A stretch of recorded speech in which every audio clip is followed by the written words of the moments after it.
Shalom, family. Shalom, shalom, shalom.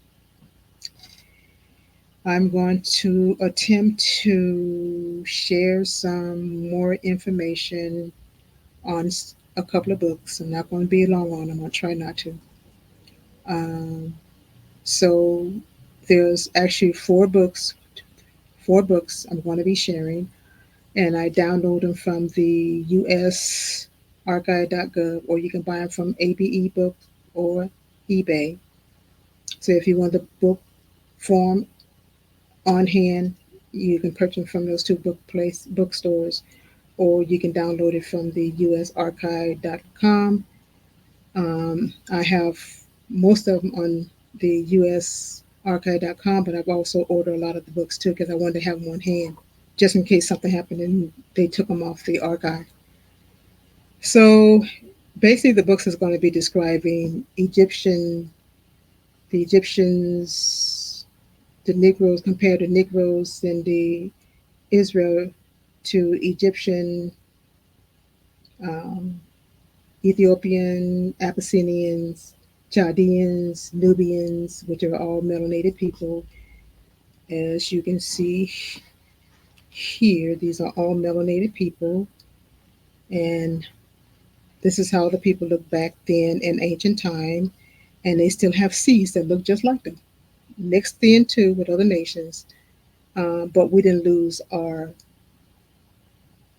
skin color. We're still melanated people.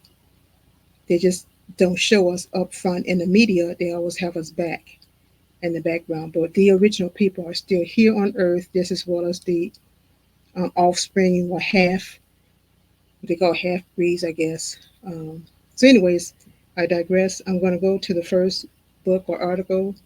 I think I'm going to go to The Natural History of Man.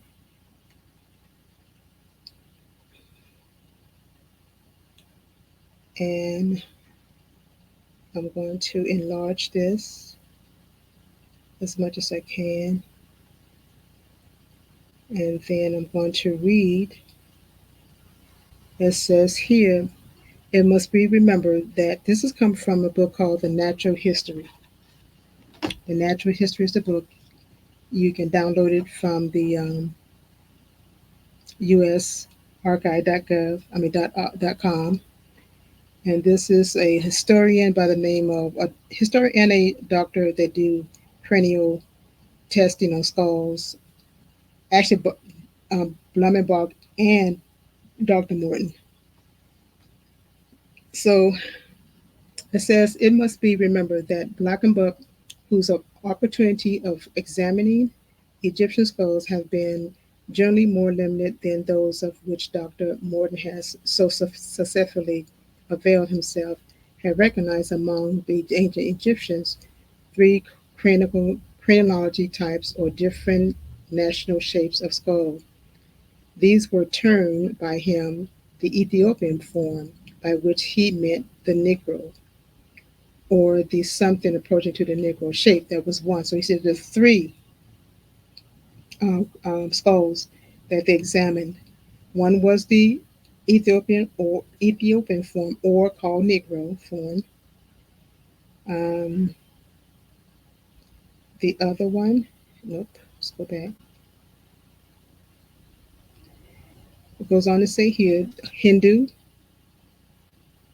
or that which Brahmabak supposed to be the characteristic of the Hindu, and it says a form which elongated eyes and eyes lashes long and slender limb, and such as is often seen on the mummy cases. The other one was the Berberins,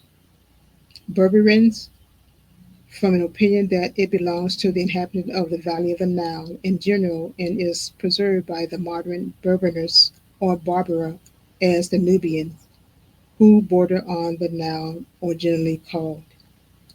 So they did the study on three cranial in the land of Egypt. So the Negroes in the land of Egypt, the Hindus, according to them, and also the Nubian, which we see a lot of the um, paintings of Nubian slaves. So I'm going to another article, not article, book. It's the same book, but it's a different chapter. Same, the natural history of man. Okay, so I'm going to enlarge this. Let's see, shoots. I want to enlarge this. My mouse is acting up. So let me enlarge this.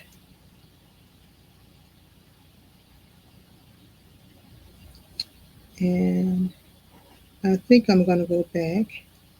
Right. So, so let me see.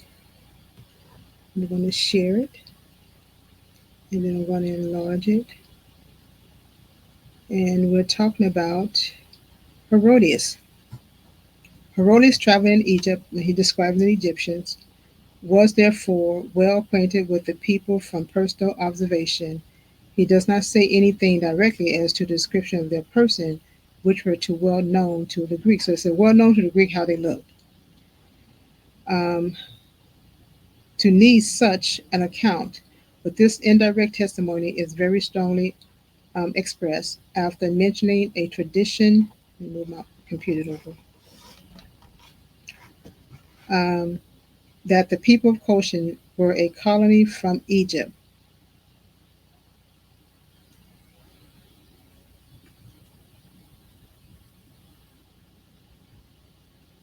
Herodotus says that they were one fact strongly in favor of his opinion. So there was one fact strongly in favor of his opinion. The Goshen's were and black in complexion and woolly hair. These are the words by which the complexion and hair of Negroes are described. So they're describing the Goshen's, the Egyptians, and the Negro as the same people, and the Hindu, I mean, same color. In another passage, he says that the Pigwins said to have fled to Dodona and to have founded the oracle,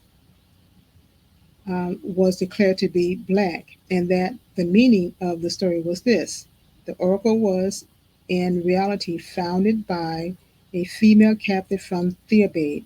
She was black, being an Egyptian. Other Greek writers have expressed themselves in similar terms. Archelaus in the Supplicus mentioned the crew of the Egyptian bark as seen from an eminence on the shore. The person who inspires them concluded them to be Egyptian from their black complexion. Then he goes on to say the sailors too are more conspicuous in white robes, their limbs slim. Okay. Then it goes on to say, oh, so it's like I don't know what's going on with my mouse. Oh, I swear. So there are others. Let me see something here. See, that's the only thing. I'm trying to go down and won't go down and keep going forward. So I'm just trying to get my mouse right here. That's what I'm trying to do right now. It's just acting up. Oh, I swear. There are other passages in ancient writers in which the Egyptians are mentioned as a swarthy people, which might, with equal posterity, be applied to a perfect black or to a brown or dusky Nubian. We have in one of the dialogues of Lucian and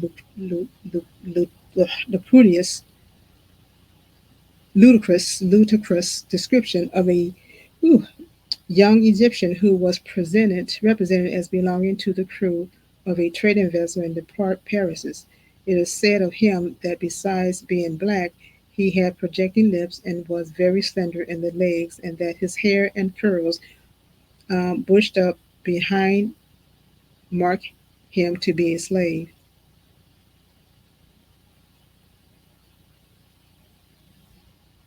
Okay, so that was just a source.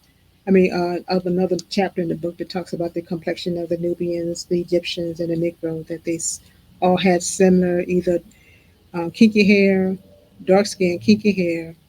Some had curly hair. Some had dark brown skin, swarthy, and so forth. That was the two chapters out of the natural history of man. The next book would be the brief history.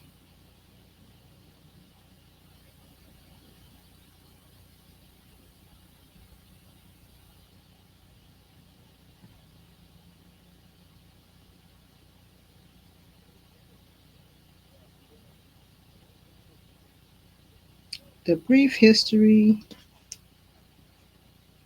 of, I'm going to get the full name of that one.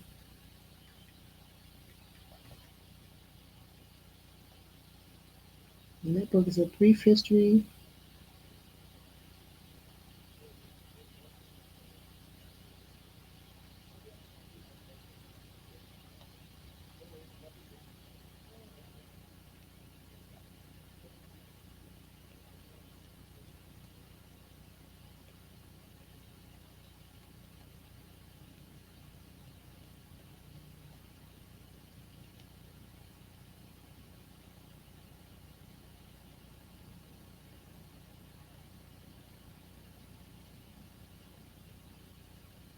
The Brief History of the West Lane Mission, the Western Coast of Africa.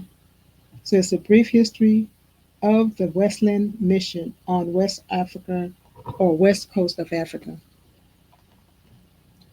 And I think I'm going to go back a page and go down here. It says, okay, right here, it says, but perhaps the most striking example we have of the influence of climate is to be found among that persecuted race of people of Jews dispersed over the chief parts of the civilized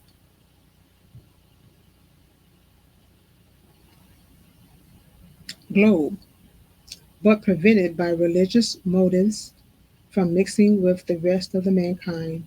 They shall retain their characteristics, features, though they have assumed the complexion of every country they inhabited.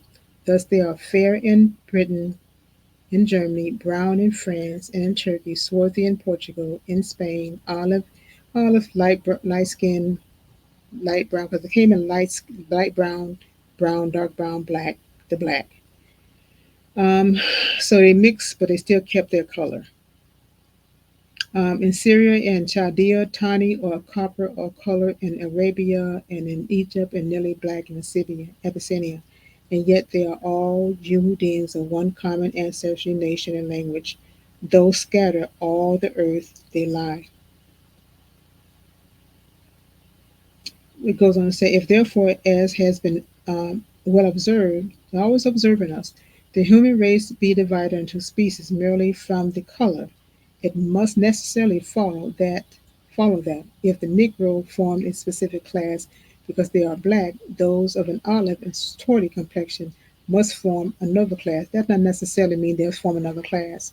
And if they form another class after the fourth generation, then they're wiped out anyway, especially if it's the father. And the father determines the seed. Now we know that a true Israelite family has to be a mother has to be an Israelite and the father has to be an Israelite. People say, "Oh, it's by the blood, the blood of the as long as the father is an Israelite." No. So, anyways, that was one. Another source. Now, another source is the tribute to the Negro. Okay, let's see here. The tribute to the Negro. I'm gonna go back a page.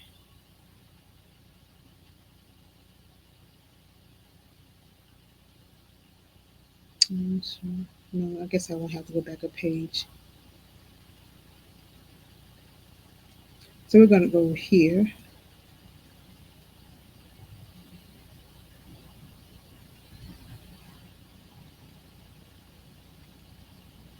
Let's go over here where it says,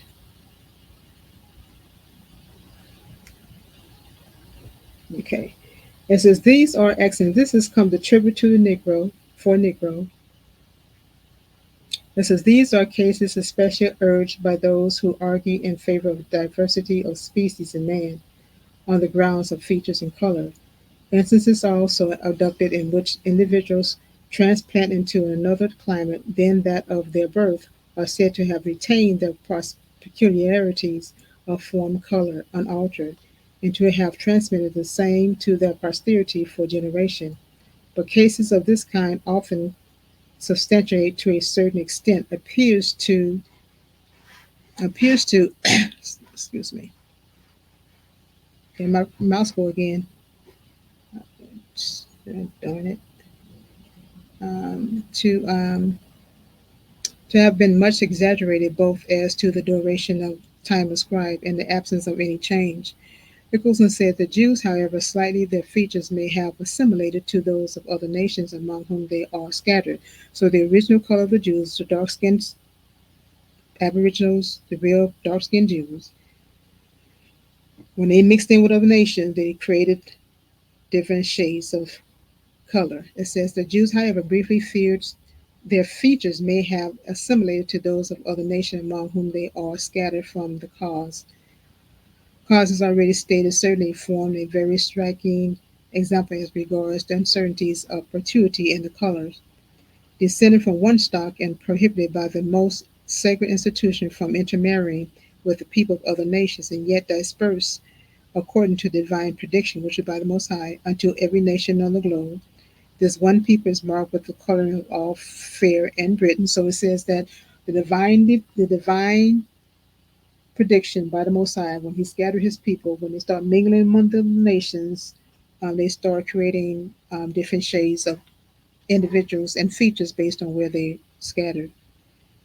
It says so in fair Britain and Germany, brown in France and Turkey, swarthy in Portugal, and in Spain, olive in Syria, and in Chaldea, tawny or copper color in Arabia, and in Egypt, which they are, black in Congo in Africa.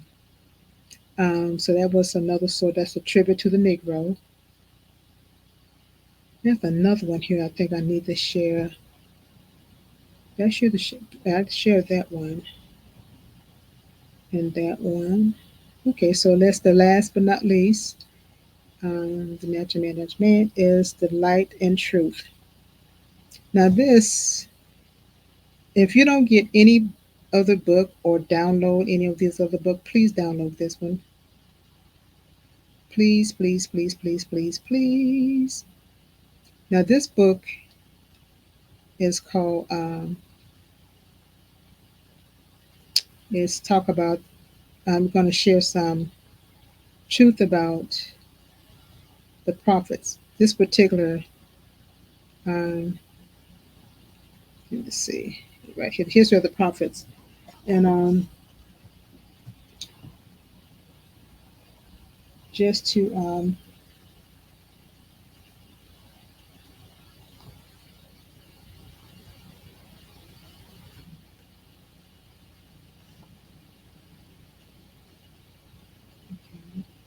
let's go back. Anyways, hold on, because I want to tell you where the I want to give some information on the book. Was It was published in 1844. Tribute to the Negro. Published in 1848, and it was written by William Armstead, and also it says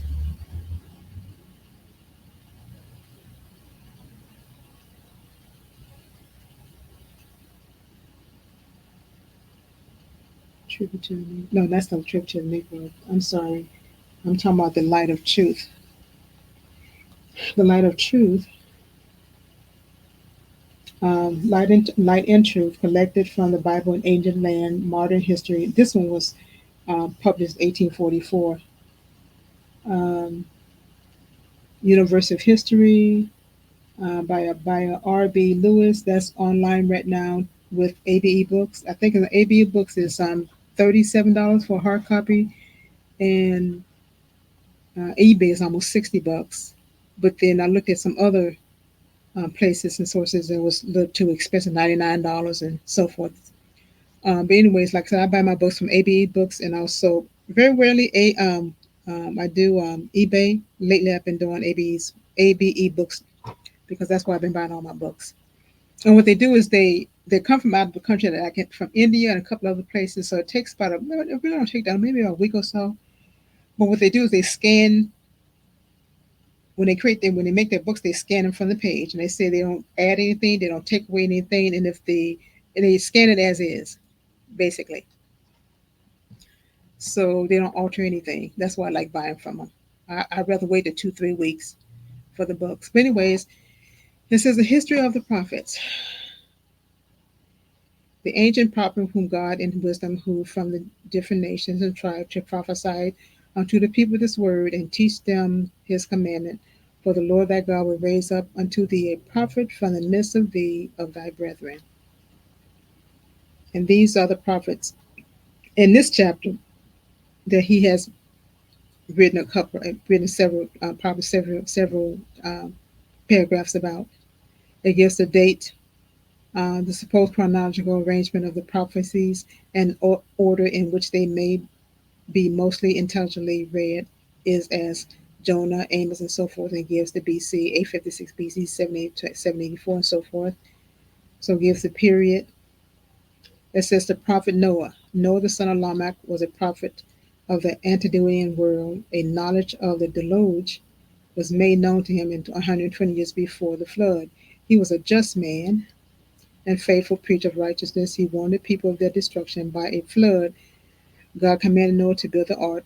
We know all of that. And it goes on to say down here that the posterity of Noah who inhabited the earth after the flood were a colored people and their language was Hebrew. It says, see the historical books of the ancients. So tell you go look at this book for reference. And it goes on to say the language was originally given to man by his creator and afterward broken into multitudes of tongues at Babel, the Hebrew. It is almost certain one of the language of Adam and Eve, and is certain their complexion was black or dark red. Their country was called the land of Ethiopia, Genesis 2:13. That's Noah. Gives little snaps about Abraham, the prophet Abraham.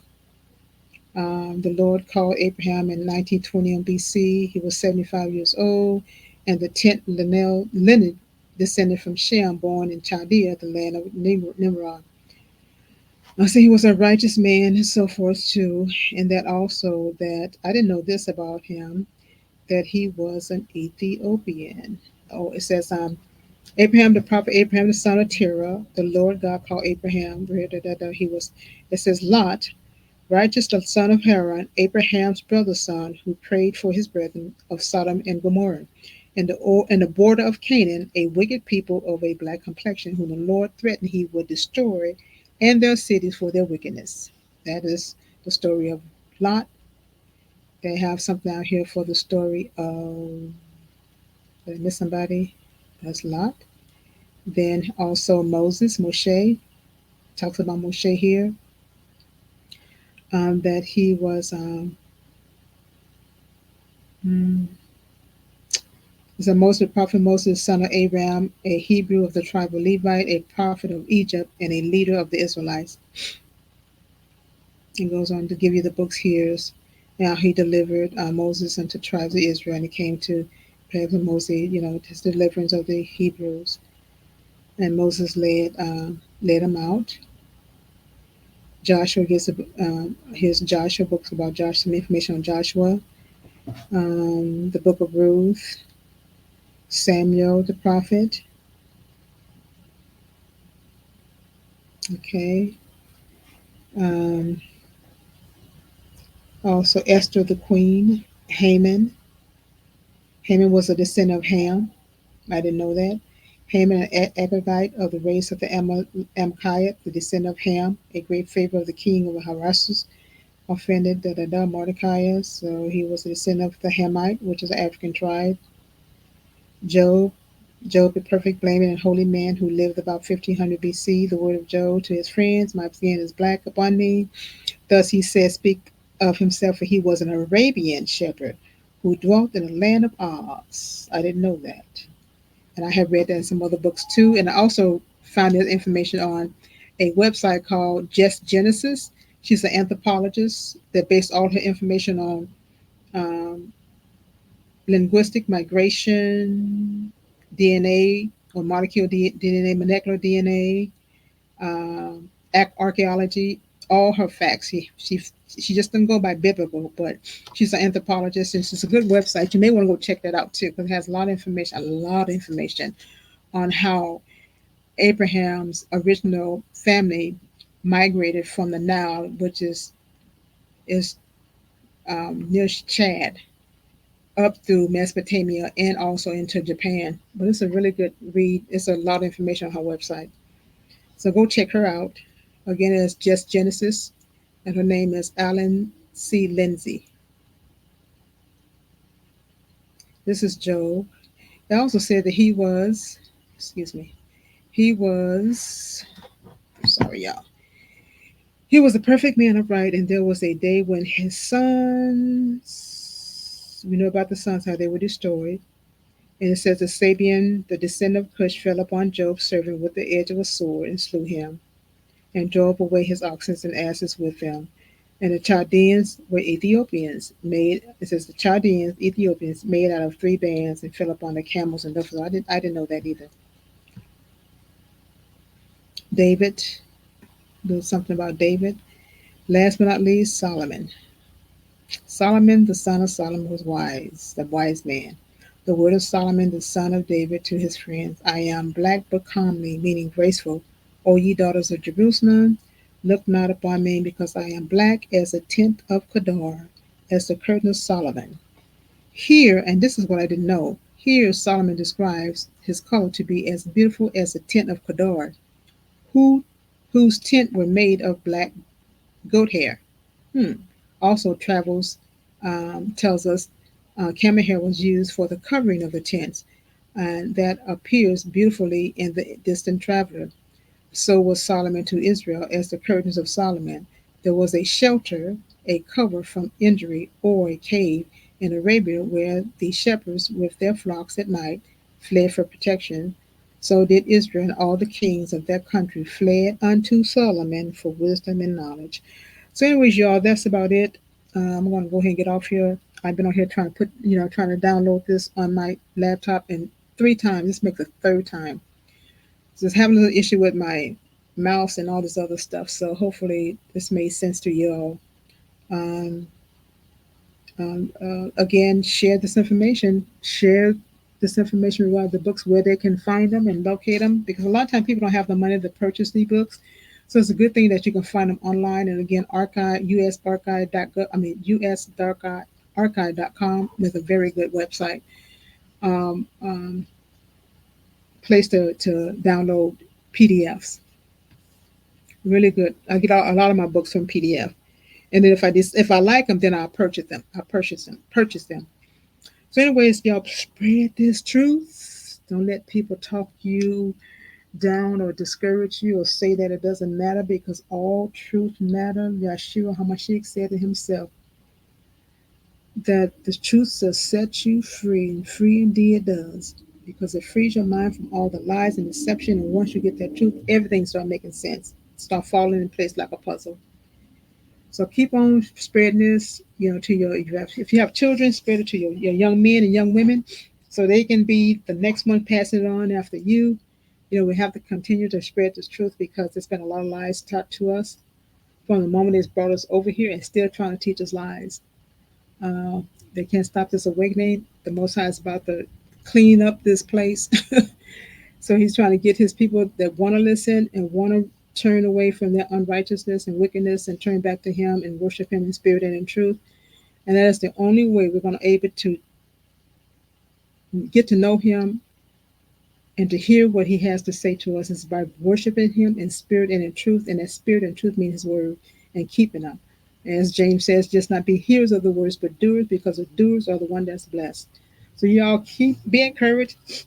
Again, share this truth, and uh, um, again, just be encouraged. I just encourage you all to be encouraged, because I'm encouraged when I continue to study and dig. The more I dig, oh, the more you dig, it's like the rabbit hole get deeper and deeper. It's like the stuff that they have hidden from us. And that's why we're such a broken people, because we have for so long just accepted whatever they tell us without doing the research.